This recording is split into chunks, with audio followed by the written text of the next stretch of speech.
लारे लारे लारे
साक्षी है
फरवरी के बाद इनसे आशीर्वाद क्या करना है, लेना है। तो किसी के भी हाथ नीचे नहीं रहने चाहिए, दोनों हाथों को उठाते हुए इनको आशीर्वाद देना है। दीक्षार्थी, दीक्षार्थी, दीक्षा लेने वालों को। तो ऋषभ कुमार ने धारा तो वे ऋषभ नाथ बन गए। जिस संयम को नेम कुमार ने धारा वे नेमी नाथ बन गए। जिस पद पर चलकर वर्धमान कुमार महावीर स्वामी बन गए। इस देश की पावनता को देखकर लड़ने आया हुआ इंद्रभूति विनय का भंडार बन गया। यह अद्भुत वेश है ना। परमात्मा ने 4 दुर्लभ बताए हैं। परमात्मा ने 4 दुर्लभ बताए हैं। पहला कौन सा है? मनुष्य जन्म। दूसरा कौन सा है? आर्य क्षेत्र। तीसरा कौन सा है? उत्तम कुल। चौथा कौन सा है? जिन पानी पर श्रद्धा। ये चारों के चारों डायमंड मुझे मिल गए। तो ये कांच रूपी संसार को प्राप्त करके मुझे अपना टाइम वेस्ट नहीं करना। तब शासनस्य भिक्षुतम देहि ने परमेश्वरम की झंखना मेरी शीघ्र पूर्ण होने वाली है। मेरी भागवती दीक्षा विक्रम संवत 2081 फाल्गुनी वती 14 वार रविवार दिनांक 16 फरवरी 2025 कुशल वाटिका में संपन्न होने जा रही है। आप सभी इस चौटन जनसंघ से निवेदन है कि आप सभी मुझे आशीर्वाद देने के लिए जरूर पधारे। जिन वाक्य विरुद्ध कुछ भी कहा वह समान वचन कहा से इच्छामि। वह नहीं है जिस पर सिद्धि का मार्ग चुना जाता है, सही वह है जिस पर सिद्धि का सोपान चुना जा सकता है। सही वह कला है जो जीवन का प्रबंधन सिखाती है। अनंत सुखों की खान, अनंत गुणों का कोश है संयम। संसार का ऐसा एक भी पदार्थ जिसमें भोग नहीं, जिसमें रोग ना हो। संयम साधना का मार्ग है, सिद्धि का मार्ग है। इस मार्ग में कांटे हैं तो फूल भी है, अनुकूलता है तो प्रतिकूलता भी है। ये एक सच्चा रूपांतरण है। मेरे चित्त कल्पित मनोभावना साकार होने जा रही है। वक्त का वो पहलू अनूठा होगा जब मेरे शरीर से रंगीन वस्त्र उतर जाएंगे। श्वेत वस्त्र की निर्मल प्रभा सुप्रभा बिखर जाएगी और निर्मल ध्यान संयम साधना के भाव सज जाएंगे। अतः 16 फरवरी 2025 फाल्गुन वती 14 रविवार को कुशल वाटिका के पवित्र प्रांगण में गुरुदेव के द्वारा मुझे वो अनमोल खजाना प्राप्त होगा। जिस वेश को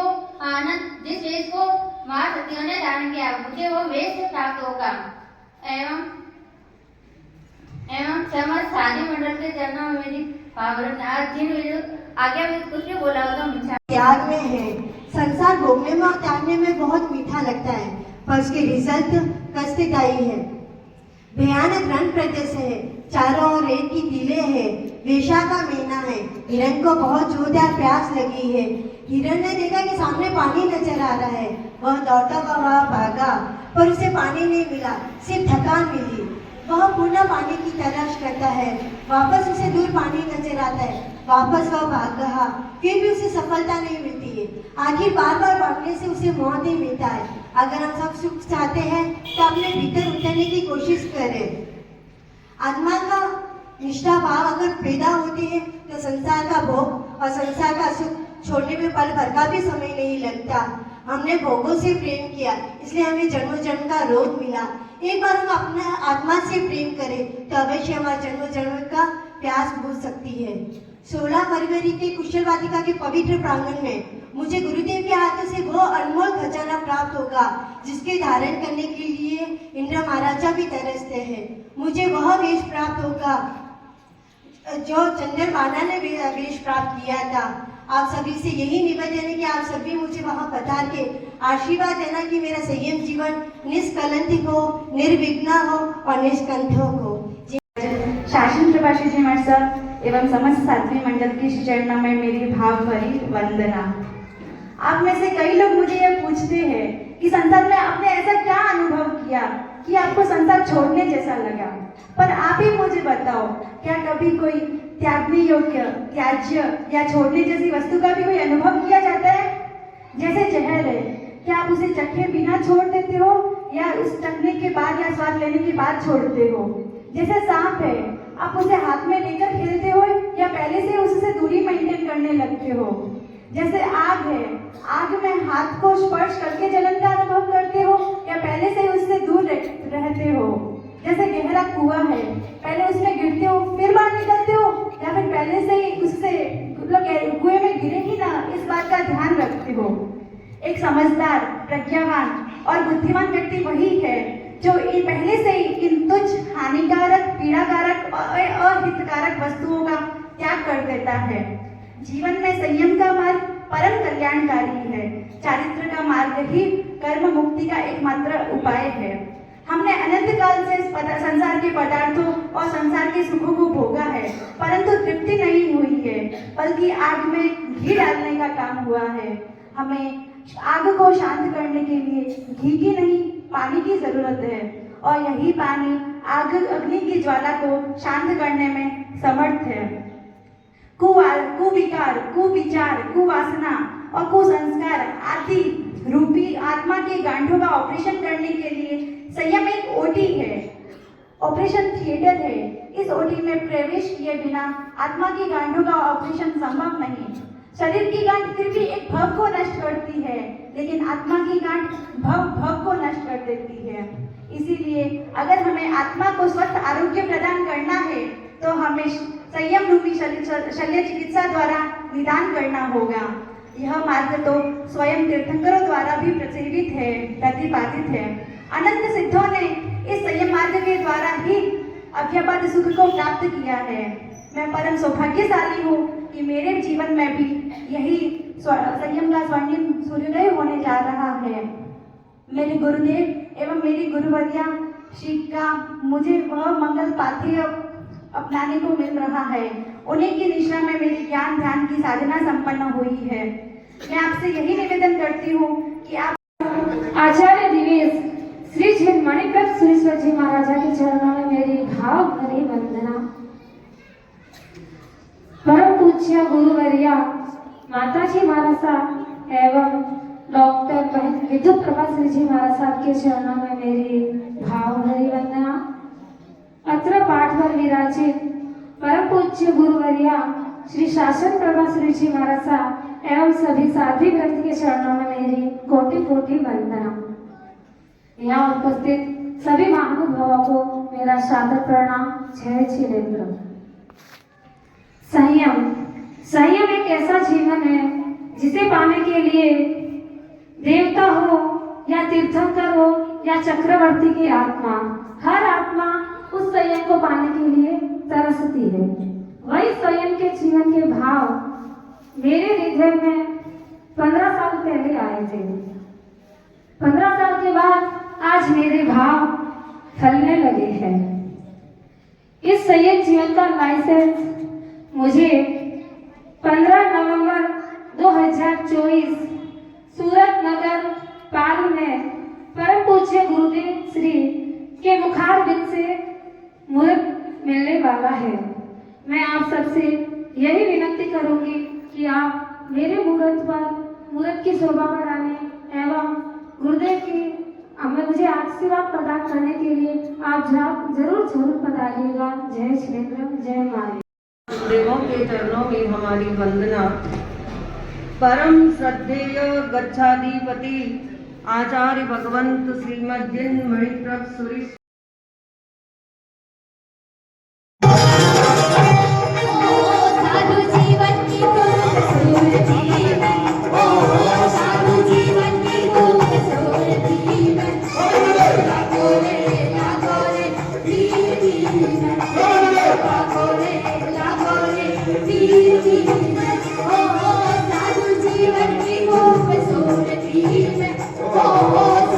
जीवन की खूबसूरती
सबको लाते हैं